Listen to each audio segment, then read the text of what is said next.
सत श्री अकाल जी। वाहिगुरू जी का खालसा वाहिगुरू जी की फतेह।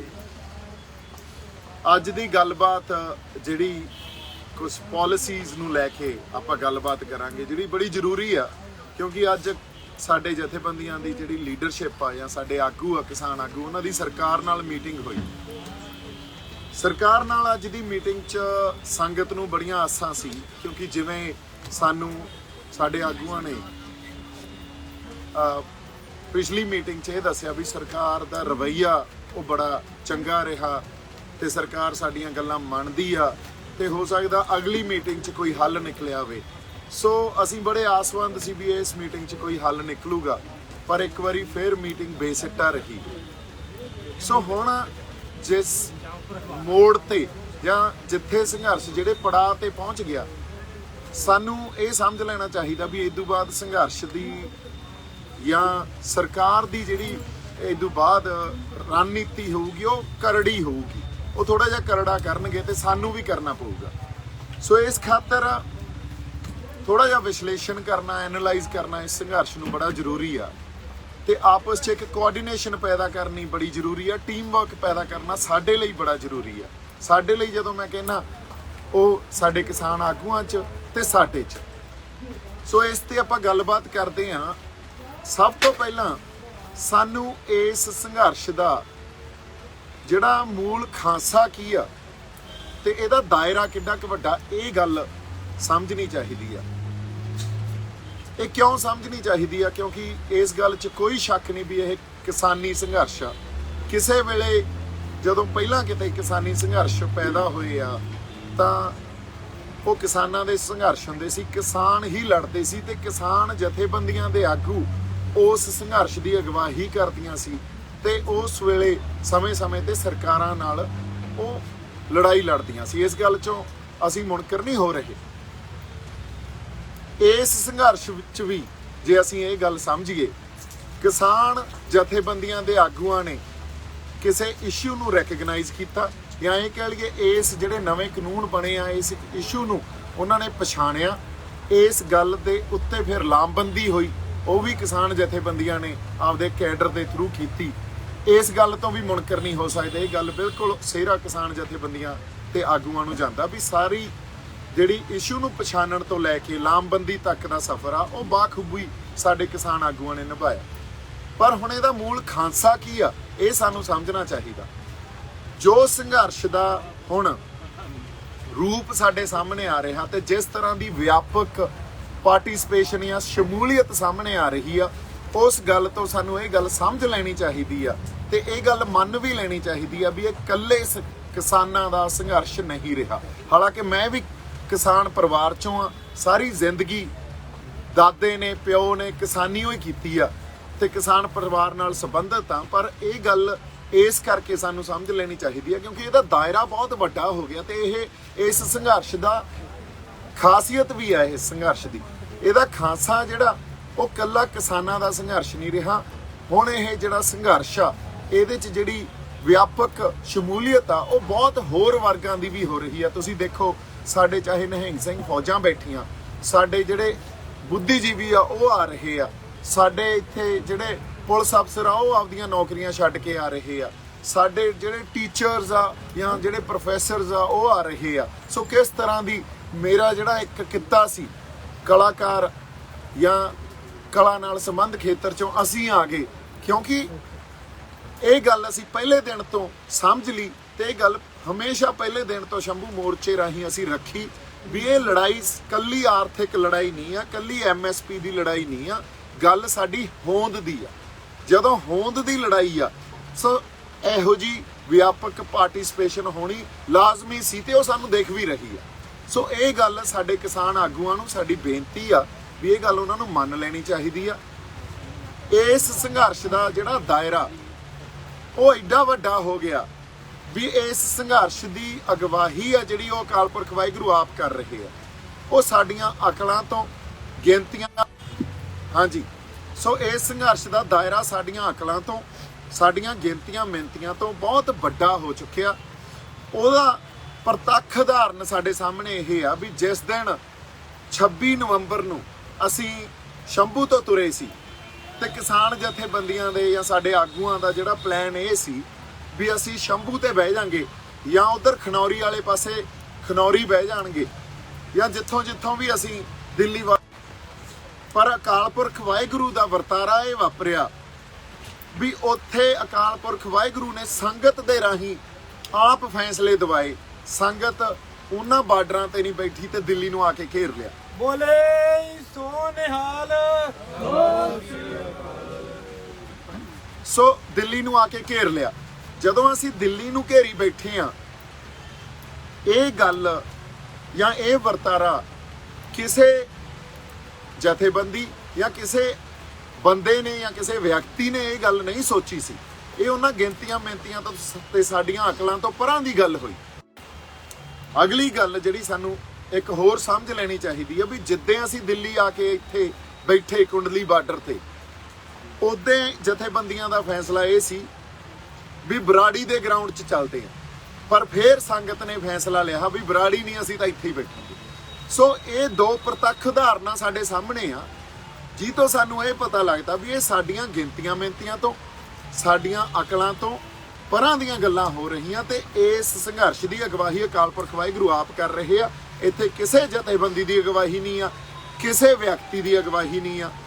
ਇਸ ਲਈ ਸਾਨੂੰ ਉਸ ਅਕਾਲ ਪੁਰਖ ਵਾਹਿਗੁਰੂ ਦੀ ਜਾਂ ਇੱਕ ਡਿਵਾਈਨ ਇੰਟਰਵੈਂਸ਼ਨ ਆ ਜਿਹਨੂੰ ਕਹਿੰਦੇ ਆ, ਜਾਂ ਜਿਹਨੂੰ ਕਹਿੰਦੇ ਆ ਵੀ ਅਧਿਆਤਮਕ ਜਿਹੜੀ ਗੱਲ ਵਾਪਰ ਰਹੀ ਹੈ, ਇਹਨੂੰ ਪਛਾਣ ਲੈਣਾ ਚਾਹੀਦਾ।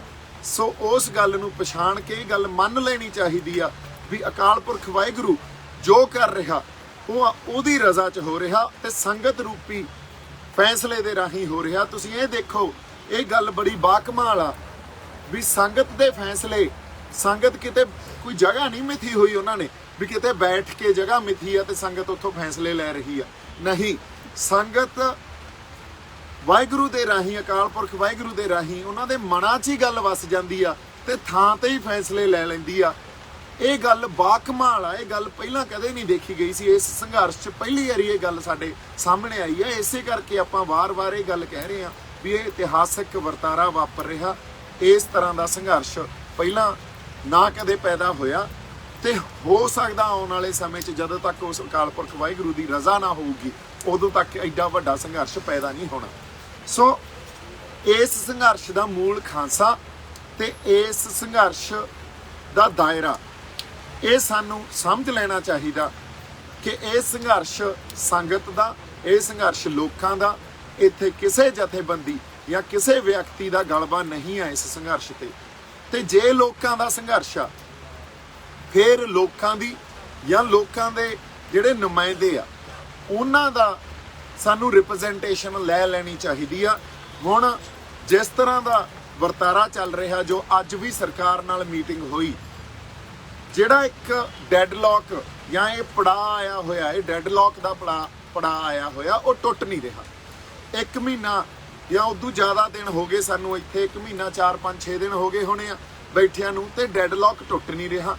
ਅਸੀਂ ਹਜੇ ਵੀ ਜਾਬਤੇ 'ਚ, ਅਸੀਂ ਚੜ੍ਹਦੀ ਕਲਾ 'ਚ ਤੇ ਸਾਡਾ ਏਕਾ ਵੀ ਬਰਕਰਾਰ ਆ। ਵਾਰ-ਵਾਰ ਆਪਾਂ ਇਹ ਗੱਲ ਕਹਿ ਰਹੇ ਹਾਂ ਵੀ ਕਿਸਾਨ ਮਜ਼ਦੂਰ ਏਕਤਾ ਜਿਹੜੀ ਜਿੰਦਾਬਾਦ।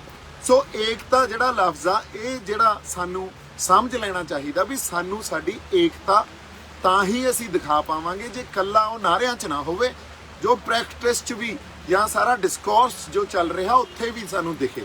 ਹੁਣ ਡਿਸਕੋਰਸ ਕੀ ਚੱਲ ਰਿਹਾ ਅੱਜ, ਜਿਹੜਾ ਡੈਡਲੌਕ ਕ੍ਰੀਏਟ ਹੋਇਆ ਉਸ ਡੈਡਲੌਕ ਨੂੰ ਤੋੜਨ ਦੇ ਲਈ ਜਾਂ ਸਾਡੀ ਰਣਨੀਤੀ ਘੜਨ ਲਈ ਸਾਡੇ ਕੋਲੇ ਕੁਝ ਆਈਡੀਆਜ਼ ਆ। ਥੋੜਾ ਜਿਹਾ ਇੱਧਰ ਨੂੰ ਘੁਮਾਓ ਜੀ। ਹਾਂਜੀ, ਸਾਡੇ ਕੋਲੇ ਕੁਝ ਆਈਡੀਆਜ਼ ਆ।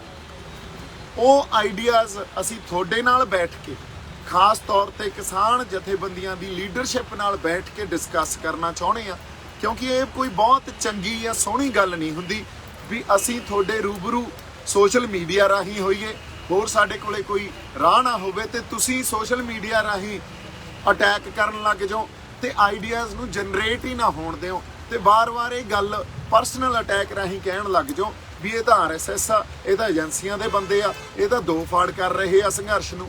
ਸੋ ਮੇਰੀ ਇੱਕ ਹੱਥ ਜੋੜ ਕੇ ਬੇਨਤੀ ਆ ਸਾਡੇ ਆਗੂਆਂ ਨੂੰ, ਤੁਹਾਡੀ ਅਗਵਾਈ 'ਚ ਇਹ ਸੰਘਰਸ਼ ਲੜ ਰਹੇ ਆ, ਤੁਹਾਡੀ ਅਗਵਾਈ 'ਚ ਸੰਘਰਸ਼ ਲੜਾਂਗੇ, ਪਰ ਤੁਸੀਂ ਸਾਡੇ ਜਿਹੜੇ ਕੋਈ ਸਲਾਹਾਂ ਜਾਂ ਆਈਡੀਆਜ਼ ਆ ਉਹਨੂੰ ਲਓ। ਜੇ ਤੁਹਾਨੂੰ ਚੰਗੇ ਲੱਗੇ ਤਾਂ ਤੁਸੀਂ ਮੰਨ ਲਿਓ, ਜੇ ਨਹੀਂ ਚੰਗੇ ਲੱਗੇ ਤਾਂ ਨਾ ਮੰਨਿਓ। ਸੋ ਅਗਵਾਈ ਤਾਂ ਤੁਹਾਡੀ ਆ। ਸੋ ਇਸ ਲਈ ਅਗਲੀ ਗੱਲ ਜਿਹੜੀ ਮੈਂ ਕਰਨੀ ਚਾਹੁੰਦਾ ਸੀ ਵੀ ਸਟੇਜ ਤੋਂ ਬੋਲਣ ਵਾਸਤੇ ਮੈਂ ਜਾਂ ਸਾਡਾ ਕੋਈ ਵੀ ਬੰਦਾ ਇੱਥੇ ਨਹੀਂ ਆਇਆ। ਅਸੀਂ ਸਟੇਜਾਂ ਤੋਂ ਬੋਲਣ ਨਹੀਂ ਆਏ। ਤੁਸੀਂ ਜੇ ਕਹਿ ਰਹੇ ਹੋ ਵੀ ਸਟੇਜਾਂ ਤੋਂ ਤੁਸੀਂ ਨੇੜੇ ਤੇੜੇ ਵੀ ਨਾ ਆਇਓ, ਨਾ ਬੋਲਿਓ, ਸਿਰ ਮੱਥੇ, ਹਜੇ ਵੀ ਸਿਰ ਮੱਥੇ। ਅਸੀਂ ਇਹ ਕਹਿ ਰਹੇ ਹਾਂ ਵੀ ਸਟੇਜ ਤੋਂ ਆਪਾਂ ਨਹੀਂ ਬੋਲਾਂਗੇ, ਪਰ ਅਸੀਂ ਇਕੱਠੇ ਬਹਿ ਕੇ ਗੱਲਬਾਤ ਆਪਸ 'ਚ ਤਾਂ ਕਰ ਸਕਦੇ ਹਾਂ। ਜੇ ਸਰਕਾਰ ਜਿਹੜੀ ਅੱਜ ਸਾਡੀ ਦੁਸ਼ਮਣ ਆ, ਜੇ ਤੁਸੀਂ ਉਹਨਾਂ ਨਾਲ ਇੰਨੀਆਂ ਮੀਟਿੰਗਾਂ ਕਰ ਸਕਦੇ ਹੋ ਤਾਂ ਸਾਡਾ ਤਾਂ ਕੋਈ ਪਰਸਨਲ ਵੈਰ ਹੀ ਨਹੀਂ ਨਾ, ਸਾਡਾ ਤਾਂ ਕੁਝ ਨਹੀਂ ਵੰਡਿਆ, ਤੇ ਅਸੀਂ ਆਪਸ 'ਚ ਬੈਠ ਕੇ ਵੀ ਗੱਲਬਾਤ ਕਰ ਸਕਦੇ ਹਾਂ। ਕੀ ਪਤਾ ਜਿਹੜਾ ਇਸ ਡੈਡਲੌਕ ਨੂੰ ਤੋੜਨ ਦਾ ਹੱਲ, ਕਈ ਵਾਰੀ ਸਾਨੂੰ ਲੱਗਦਾ ਹੁੰਦਾ ਵੀ ਹੱਲ ਇੱਕੋ ਪਾਸੇ ਪਿਆ, ਕੀ ਪਤਾ ਉਹ ਦੂਜੇ ਪਾਸੇ ਹੱਲ ਪਿਆ ਹੋਵੇ ਤੇ ਉਹ ਹੱਲ ਸਾਨੂੰ ਦੇਖ ਹੀ ਨਹੀਂ ਰਿਹਾ ਹੋਵੇ, ਤੇ ਅਸੀਂ ਉਹ ਹੱਲ ਤੁਹਾਨੂੰ ਦਿਖਾਉਣ 'ਚ ਆਪਦੀ ਥੋੜੀ ਬਹੁਤ ਹੈਲਪ ਕਰ ਦਈਏ, ਥੋੜੀ ਬਹੁਤ ਸਹਾਇਤਾ ਕਰ ਦਈਏ। ਸੋ ਇਸ ਖਾਤਰ ਮੇਰੀ ਤੁਹਾਨੂੰ ਜਿਹੜੀ ਬੇਨਤੀ ਆ ਹੱਥ ਜੋੜ ਕੇ ਵੀ ਇੱਕ ਤਾਂ ਸਾਨੂੰ ਕੋਆਰਡੀਨੇਸ਼ਨ ਆਪਸ 'ਚ ਬਣਾਉਣੀ ਚਾਹੀਦੀ ਆ। ਇਹ ਸਾਡੇ ਸੰਘਰਸ਼ ਲਈ ਵੀ ਜ਼ਰੂਰੀ ਆ। ਜੇ ਅਸੀਂ ਕੋਆਰਡੀਨੇਸ਼ਨ ਆਪਸ 'ਚ ਨਹੀਂ ਬਣਾ ਕੇ ਚੱਲਾਂਗੇ ਤਾਂ ਸਰਕਾਰਾਂ ਤਾਂ ਇਹ ਚਾਹੁੰਦੀਆਂ ਫਿਰ। ਔਰ ਜੇ ਕਿਤੇ ਜੇ ਸਾਡੇ ਵਖਰੇਵੇਂ ਵੀ ਸੀ, ਦੇਖੋ ਵਖਰੇਵੇਂ ਜਿਹੜੇ ਸੀ ਉਹ ਸਿਧਾਂਤਕ ਸੀ ਜਾਂ ਉਹ ਸੰਘਰਸ਼ ਦੇ ਪੈਂਤੜਿਆਂ ਨੂੰ, ਰਣਨੀਤੀ ਨੂੰ ਲੈ ਕੇ ਸੀ। ਵਖਰੇਵੇਂ ਕੋਈ ਪਰਸਨਲ ਵਖਰੇਵੇਂ ਥੋੜੀ ਆਪਣੇ। ਸੋ ਜੇ ਸਿਧਾਂਤਕ ਵਖਰੇਵਿਆਂ ਤੇ ਅਸੀਂ ਇੱਕ ਦੂਜੇ ਦੇ ਖਿਲਾਫ ਪੋਜੀਸ਼ਨ ਲੈ ਲਾਂਗੇ, ਇਹ ਤਾਂ ਪੋਲੀਟੀਕਲ ਪਾਰਟੀਆਂ ਕਰਦੀਆਂ ਹੁੰਦੀਆਂ ਵੀ ਜਿਹੜਾ ਸਾਡੇ ਖਿਲਾਫ ਸਿਧਾਂਤਕ ਤੌਰ ਤੇ ਪੋਜੀਸ਼ਨ ਲੈ ਜੇ ਉਹਨੂੰ ਤੁਸੀਂ ਹੁਣ ਪਰਸਨਲ ਅਟੈਕ ਕਰਨਾ ਸ਼ੁਰੂ ਕਰ ਦਿਓ। ਸੋ ਪਰਸਨਲ ਅਟੈਕ ਅੱਜ ਤੱਕ ਮੈਂ ਆਪਦੇ ਕਿਸੇ ਗੱਲ 'ਚ ਜਾਂ ਸਾਡੇ ਕਿਸੇ ਬੰਦੇ ਨੇ ਜਥੇਬੰਦੀਆਂ ਦੇ ਆਗੂਆਂ ਤੇ ਕੋਈ ਪਰਸਨਲ ਅਟੈਕ ਨਹੀਂ ਕੀਤਾ। ਹਮੇਸ਼ਾ ਹੀ ਇਹ ਗੱਲ ਲੈ ਕੇ ਗਏ ਆ ਵੀ ਜਥੇਬੰਦੀਆਂ ਦੇ ਆਗੂ ਸਤਿਕਾਰਯੋਗ ਆ। ਉਹਨਾਂ ਨੇ ਜਿਹੜੀਆਂ ਲੜਾਈਆਂ 40-50 ਸਾਲਾਂ 'ਚ ਲੜੀਆਂ, ਉਹ ਲੜਾਈਆਂ ਦੀ ਵੀ ਅਸੀਂ ਕਦਰ ਕਰਦੇ ਆ, ਉਸ ਲੜਾਈਆਂ ਨੂੰ ਵੀ ਅਸੀਂ ਮੰਨਦੇ ਆ। ਪਰ ਜਿਸ ਤਰ੍ਹਾਂ ਦਾ ਸੰਘਰਸ਼ ਹੁਣ ਇਹ ਪੈਦਾ ਹੋ ਗਿਆ ਜਾਂ ਜਿਸ ਤਰ੍ਹਾਂ ਦਾ ਵਰਤਾਰਾ ਚੱਲ ਰਿਹਾ, ਉੱਥੇ ਕਈ ਵਾਰੀ ਪੁਰਾਣੇ ਪੈਂਤੜੇ ਜਾਂ ਪੁਰਾਣੀਆਂ ਜਿਹੜੀਆਂ ਰਣਨੀਤੀਆਂ ਉਹ ਨਹੀਂ ਕੰਮ ਆਉਂਦੀਆਂ। ਸਾਨੂੰ ਨਵੇਂ ਪੈਂਤਰੇ ਤੇ ਨਵੀਂ ਰਣਨੀਤੀ ਘੜਨੀ ਪੈਂਦੀ ਆ, ਸਮੇਂ ਦੇ ਅਨੁਸਾਰ ਰਣਨੀਤੀ ਬਦਲਣੀ ਪੈਂਦੀ ਆ। ਇਸ ਖਾਤਰ ਮੇਰੀ ਬੇਨਤੀ ਆ ਵੀ ਅਸੀਂ ਆਪਸ 'ਚ ਕੋਆਰਡੀਨੇਸ਼ਨ ਬਣਾਈਏ। ਤੁਸੀਂ ਸਾਡੀ ਰਿਪਰੈਜ਼ੈਂਟੇਸ਼ਨ ਵੀ ਲਓ, ਅਸੀਂ ਤੁਹਾਨੂੰ ਸਲਾਹਾਂ ਦਈਏ ਤੇ ਅਸੀਂ ਆਪਸ 'ਚ ਜਦੋਂ ਮਿਲ ਕੇ ਬੈਠਾਂਗੇ। ਮੈਂ ਇੱਕ ਵਾਰੀ ਫੇਰ ਕਹਿੰਦਾ, ਜੇ ਤੁਹਾਡੇ ਮੇਰੇ ਨਾਲ ਚਲੋ ਇੱਕ ਪਰਸਨਲ ਗੱਲ ਆਪਾਂ ਸ਼ੇਅਰ ਕਰ ਲੈਂਦੇ ਆ। ਤੀਜੇ ਚੌਥੇ ਦਿਨ ਸੰਘਰਸ਼ ਦੇ ਮੈਂ ਰਾਤ ਨੂੰ ਮੁੰਡਿਆਂ ਨੂੰ, ਸਾਡੇ ਯੂਥ ਨੂੰ ਮਿਲਦਾ, ਸਟੇਜ ਦੇ ਆਸ-ਪਾਸ ਫਿਰ ਰਿਹਾ ਸੀ, ਤਾਂ ਉੱਥੇ ਜਿਹੜੇ ਮਨਜੀਤ ਰਾਏ ਆ ਜਿਨ੍ਹਾਂ ਨੇ ਕਾਫੀ ਕੁਝ ਬੋਲਿਆ ਮੇਰੇ ਖਿਲਾਫ, ਕਾਫੀ ਕੁਝ ਬੋਲਿਆ ਜਾਂ ਹੋਰ ਵੀ ਬੜਾ ਕੁਝ ਬੋਲਿਆ ਸਾਰੇ ਬੰਦਿਆਂ ਦੇ ਖਿਲਾਫ, ਉਹਨਾਂ ਨੇ ਮੈਨੂੰ ਬੁਲਾ ਲਿਆ। 2-3 ਸਾਡੇ ਕਿਸਾਨ ਜਥੇਬੰਦੀਆਂ ਦੇ ਆਗੂ ਸੀਗੇ ਤੇ ਉਹ ਕਹਿੰਦੇ ਜੀ ਤੁਹਾਡੇ ਨਾਲ ਗੱਲ ਕਰਨੀ ਆ। ਮੈਂ ਕਿਹਾ ਪਲੀਜ਼ ਕਰੋ ਜੀ। ਕਹਿੰਦੇ ਆਪਾਂ ਮਿਲ ਕੇ ਬੈਠਾਂਗੇ ਤੇ ਆਪਾਂ ਗੱਲਬਾਤ ਕਰਾਂਗੇ, ਪਰ ਸਾਡਾ ਗੁੱਸਾ ਇਹ ਆ ਵੀ ਤੁਸੀਂ ਸਾਨੂੰ ਜਿਹੜੀਆਂ ਗੱਲਾਂ ਕਹੀਆਂ ਵੀ ਪ੍ਰੀਤੀ ਭੋਜ ਕਰਕੇ ਆਉਣੇ ਹੋ ਅਸੀਂ ਸਰਕਾਰ ਨਾਲ, ਤੁਸੀਂ ਇਹ ਗੱਲ ਕਹੀ ਤੇ ਇਹ ਸਾਡੇ ਦਿਲਾਂ ਨੂੰ ਲੱਗ ਗਈ। ਮੈਂ ਉਹਨਾਂ ਨੂੰ ਕਿਹਾ ਜੀ ਇਹ ਗੱਲ ਜਿਹੜੀ ਸੀ ਨਾ, ਇਹ ਸਿੰਬੋਲਿਕ ਗੱਲ ਸੀ। ਪ੍ਰੀਤੀ ਭੋਜ ਕਈ ਵਾਰੀ ਜਦੋਂ ਅਸੀਂ ਸੰਘਰਸ਼ ਜਾਂ ਲੜਾਈ ਲੜਦੇ ਆ ਉਦੋਂ ਸਿੰਬੋਲਿਕ ਗੱਲਾਂ ਦਾ ਵੀ ਧਿਆਨ ਰੱਖਣਾ ਪੈਂਦਾ ਹੁੰਦਾ। ਇਹ ਸਿੰਬੋਲਿਕ ਗੱਲ ਸੀ, ਉਹਨਾਂ ਪੈਂਤੜਿਆਂ ਦਾ ਵੀ ਧਿਆਨ ਰੱਖਣਾ ਪੈਂਦਾ ਹੁੰਦਾ। ਪਰ ਜੇ ਤੁਹਾਡਾ ਦਿਲ ਦੁਖਿਆ ਮੇਰੀ ਕਿਸੇ ਗੱਲ ਤੋਂ, ਤਾਂ ਮੈਂ ਸਾਰੇ ਜਥੇਬੰਦੀਆਂ ਦੇ ਆਗੂਆਂ ਤੋਂ ਮਾਫੀ ਮੰਗਦਾ। ਇਸ ਗੱਲ 'ਚ ਆਪਾਂ ਕੋਈ ਹੰਕਾਰ ਜਾਂ ਇਨਸਿਕਿਉਰਿਟੀ ਲੈ ਕੇ ਥੋੜੀ ਚੱਲ ਰਹੇ ਆ। ਸੋ ਕੋਈ ਸਿੱਖ ਜਾਂ ਗੁਰੂ ਨਾਨਕ ਸਾਹਿਬ ਤੋਂ ਜਿਹੜਾ ਜਜ਼ਬਾ ਲੈ ਕੇ ਆਪਾਂ ਤੁਰੇ ਆ, ਉੱਥੇ ਕੋਈ ਹੰਕਾਰ ਤੇ ਇਨਸਿਕਿਉਰਿਟੀ ਨਹੀਂ ਆ, ਕੋਈ ਈਗੋ ਨਹੀਂ ਆ। ਤੇ ਅਸੀਂ ਮਾਫੀ ਮੰਗਦੇ ਆ ਜੇ ਤੁਹਾਡਾ ਦਿਲ ਦਿਖਾਇਆ ਤਾਂ। ਉਹ ਕਹਿੰਦੇ ਠੀਕ ਆ, ਕੋਈ ਗੱਲ ਨਹੀਂ, ਫਿਰ ਅਸੀਂ ਦੱਸਾਂਗੇ। ਉਸ ਤੋਂ ਬਾਅਦ ਮੇਰੇ ਨਾਲ ਕੋਈ ਰਾਬਤਾ ਨਹੀਂ ਬਣਾਇਆ। ਦੂਜੇ ਤੀਜੇ ਦਿਨ ਇਨਫੈਕਟ ਮਤਾ ਪਾਤਾ ਵੀ ਦੀਪ ਸਿੱਧੂ ਨੂੰ ਸਟੇਜ ਦੇ ਆਸ-ਪਾਸ ਵੀ ਅਸੀਂ ਫਟਕਣ ਨਹੀਂ ਦੇਵਾਂਗੇ। ਮੈਂ ਕਿਹਾ ਇਹ ਵੀ ਸਿਰ ਮੱਥੇ ਜੀ। ਸੋ ਗੱਲ ਇਹ ਆ ਵੀ ਸਾਨੂੰ ਹੁਣ ਕਿਸੇ ਤਰ੍ਹਾਂ ਦਾ ਹੰਕਾਰ, ਕਿਸੇ ਤਰ੍ਹਾਂ ਦੀ ਇਨਸਿਕਿਉਰਿਟੀ ਨਹੀਂ ਹੋਣੀ ਚਾਹੀਦੀ। ਹੰਕਾਰ ਸਾਨੂੰ ਆਪਦੀਆਂ ਪੋਜੀਸ਼ਨਾਂ ਦਾ ਹੁੰਦਾ। ਜਦੋਂ ਅਸੀਂ ਇਹ ਗੱਲ ਮੰਨ ਲਈਏ ਵੀ ਅਕਾਲ ਪੁਰਖ ਵਾਹਿਗੁਰੂ ਨੇ ਇਹ ਜਿਹੜਾ ਵਰਤਾਰਾ ਸਾਰਾ ਅਕਾਲ ਪੁਰਖ ਵਾਹਿਗੁਰੂ ਦੀ ਅਗਵਾਈ 'ਚ ਵਾਪਰ ਰਿਹਾ, ਤਾਂ ਫਿਰ ਸਾਨੂੰ ਕਿਸੇ ਤਰ੍ਹਾਂ ਦਾ ਹੰਕਾਰ ਨਹੀਂ ਆ। ਤੇ ਜੇ ਅਸੀਂ ਇਹ ਗੱਲ ਮੰਨ ਲਈਏ ਵੀ ਸਾਡੀ ਪੋਜੀਸ਼ਨ ਜਾਂ ਸਾਡੀ ਜਥੇਬੰਦਕ ਢਾਂਚੇ ਦਾ ਕਿੰਨਾ ਕੁ ਮਜ਼ਬੂਤ ਹੋਣਾ ਉਹ ਵੀ ਅਕਾਲ ਪੁਰਖ ਵਾਹਿਗੁਰੂ ਨੇ ਦੇਣਾ, ਕਿਉਂਕਿ ਦੇਖੋ ਅਕਾਲ ਪੁਰਖ ਵਾਹਿਗੁਰੂ ਵੱਡੀਆਂ ਵੱਡੀਆਂ ਪੋਜੀਸ਼ਨਾਂ ਦੇ ਦਿੰਦਾ ਹੁੰਦਾ ਤੇ ਮਿੰਟਾਂ 'ਚ ਹੀ ਉਹਨਾਂ ਪੋਜੀਸ਼ਨਾਂ ਨੂੰ ਖਿੱਚ ਲਿਜਾਂਦਾ। ਸੋ ਇਸ ਖਾਤਰ ਇੱਥੇ ਕ੍ਰੈਡਿਟ ਕਿਸੇ ਨੂੰ ਨਹੀਂ, ਸਾਨੂੰ ਇਹ ਕ੍ਰੈਡਿਟ ਵਾਰ 'ਚ ਨਹੀਂ ਪੈਣਾ ਚਾਹੀਦਾ ਵੀ ਸਾਰਾ ਸਿਹਰਾ ਸਾਡੇ ਸਿਰ ਤੇ ਬੰਨਿਆ ਜਾਵੇ, ਜਾਂ ਸਾਡੀ ਪੋਜੀਸ਼ਨ ਡਾਊਨ ਹੁੰਦੀ ਆ, ਜਾਂ ਇਹ ਗੱਲ ਵੀ ਸਾਡਾ ਜਥੇਬੰਦਕ ਢਾਂਚਾ ਕਮਜ਼ੋਰ ਹੁੰਦਾ ਜੇ ਦੂਜੇ ਬੰਦਿਆਂ ਨੂੰ ਅੱਗੇ ਲੈ ਕੇ ਆਉਣੇ ਆ ਜਾਂ ਉਹਨਾਂ ਨਾਲ ਗੱਲਬਾਤ ਕਰਦੇ ਆ। ਸਾਨੂੰ ਇਸ ਹਉਮੈ ਤੋਂ, ਸਾਨੂੰ ਐਰੋਗੈਂਸ ਤੋਂ, ਸਾਨੂੰ ਇਨਸਿਕਿਉਰਿਟੀ ਤੋਂ ਨਿਕਲਣਾ ਚਾਹੀਦਾ, ਸਾਨੂੰ ਤੰਗ ਨਜ਼ਰੀ ਚੋਂ ਵੀ ਨਿਕਲਣਾ ਚਾਹੀਦਾ। ਇਹ ਗੱਲ ਇਕੱਲੇ ਮੈਂ ਕਿਸਾਨ ਜਥੇਬੰਦੀਆਂ ਦੇ ਆਗੂ ਨਹੀਂ, ਮੈਂ ਆਪਦੇ ਆਪ ਨੂੰ ਵੀ ਕਹਿ ਰਿਹਾ ਇਹ ਗੱਲ। ਸੋ ਸਾਨੂੰ ਇੱਕ ਵਾਰੀ ਕੋਆਰਡੀਨੇਟ ਕਰਕੇ ਆਪਸ 'ਚ ਟੀਮ ਵਰਕ ਪੈਦਾ ਕਰਨਾ ਚਾਹੀਦਾ, ਉਸ ਟੀਮ ਵਰਕ ਦੇ ਰਾਹੀਂ ਗਾਂਹ ਵਧਣਾ ਚਾਹੀਦਾ ਤਾਂ ਕਿ ਇਹ ਡੈਡਲੌਕ ਟੁੱਟ ਸਕੇ, ਸਾਡੀ ਜਿੱਤ ਹੋਵੇ, ਸਾਡੇ ਜਿਹੜੇ ਸੰਘਰਸ਼ੀ ਬੰਦੇ ਆ ਉਹ ਇੱਥੋਂ ਜਿੱਤ ਕੇ ਜਾਣ, ਇੱਕ ਨਵਾਂ ਆਪਾਂ ਪੰਜਾਬ ਸਿਰਜੀਏ, ਨਵਾਂ ਸਮਾਜ ਸਿਰਜੀਏ, ਕਿਸਾਨਾਂ ਦੀ ਜਿੱਤ ਹੋਵੇ। ਉਸ ਅਕਾਲ ਪੁਰਖ ਵਾਹਿਗੁਰੂ ਦਾ ਅਸੀਂ ਸ਼ੁਕਰਾਨਾ ਕਰੀਏ ਜਿਨੇ ਸਾਨੂੰ ਜਗਾਇਆ, ਜਿਨੇ ਇਹ ਜਜ਼ਬਾ ਸਾਡੇ ਅੰਦਰ ਭਰਤਾ ਤੇ ਜਿਨੇ ਰਾਤੋਂ ਰਾਤ ਸਾਨੂੰ ਜ਼ੀਰੋ ਤੋਂ ਹੀਰੋ ਬਣਾਤਾ। ਸੋ ਇਸ ਡਿਵਾਈਨ ਇੰਟਰਵੈਂਸ਼ਨ ਨੂੰ ਸਾਨੂੰ ਸਮਝਣਾ ਚਾਹੀਦਾ, ਏਕਾ ਬਰਕਰਾਰ ਰੱਖੀਏ, ਉਸ ਏਕੇ ਨੂੰ ਇਕੱਲੇ ਨਾਅਰਿਆਂ 'ਚ ਨਹੀਂ ਸਾਡੇ ਡਿਸਕੋਰਸ 'ਚ ਵੀ ਦਿਖਾਈਏ। ਤੇ ਬਾਕੀ ਸਾਡੀ ਸੰਗਤ ਇੱਥੇ ਦੇਖੋ, ਅਸੀਂ ਸਾਡੀ ਬੇਬੇ ਦੀ ਰਸੋਈ 'ਚ ਬੈਠੇ ਆ, ਸਾਰੇ ਪ੍ਰਸ਼ਾਦਾ ਛਕ ਰਹੇ ਸੀ। ਇਨ ਬਿਟਵੀਨ ਸਾਡੀਆਂ ਮਾਤਾਵਾਂ ਬੈਠੀਆਂ ਤੇ ਇਨ ਬਿਟਵੀਨ ਇਹ ਗੱਲਾਂ ਜਿਹੜੀਆਂ ਇੱਥੇ ਅਸੀਂ ਕਰਦੇ ਰਹੇ ਆ, ਕਰਦੇ ਰਹਿੰਦੇ ਆ। ਸੰਗਤ ਵਾਰ ਵਾਲੇ ਗੱਲ ਲੈ ਕੇ ਆਉਂਦੀ ਆ ਵੀ ਸਾਡੀ ਜਿਹੜੀ ਗੱਲ ਆ ਉਹ ਕਿਸਾਨ ਜਥੇਬੰਦੀਆਂ ਦੇ ਆਗੂਆਂ ਤੱਕ ਪਹੁੰਚਣੀ ਚਾਹੀਦੀ ਆ ਤੇ ਜਥੇਬੰਦੀਆਂ ਦੇ ਜਿਹੜੇ ਸਾਡੇ ਆਗੂ ਆ ਉਹ ਗੱਲ ਸੁਣੇ ਤਾਂ ਕਿ ਡਿਸਕਨੈਕਟ ਨਾ ਪੈਦਾ ਹੋਵੇ ਔਰ ਵਾਰ-ਵਾਰ ਅਸੀਂ ਪਰਸਨਲ ਅਟੈਕਸ ਤੇ ਨਾ ਜਾਈਏ। ਮੇਰੇ ਖਿਆਲ 'ਚ ਇਹ ਕੋਈ ਬਾਲੀ ਵਧੀਆ ਗੱਲ ਨਹੀਂ ਹੁੰਦੀ।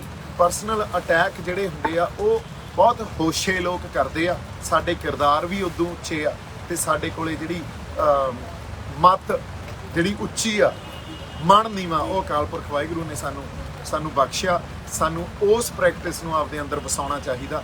ਗੁਰੂ ਨਾਨਕ ਸਾਹਿਬ ਨੇ ਸਾਨੂੰ ਜਿਹੜਾ ਸਰਬੱਤ ਦੇ ਭਲੇ ਦਾ ਇੱਕ ਅਸੂਲ ਜਾਂ ਸਰਬੱਤ ਦੇ ਭਲੇ ਦਾ ਜਿਹੜਾ ਫਲਸਫਾ ਸਿਖਾਇਆ, ਉਸ ਫਲਸਫੇ ਨੂੰ ਸਾਨੂੰ ਆਪਦੇ ਅੰਦਰ ਵਸਾਉਣਾ ਚਾਹੀਦਾ।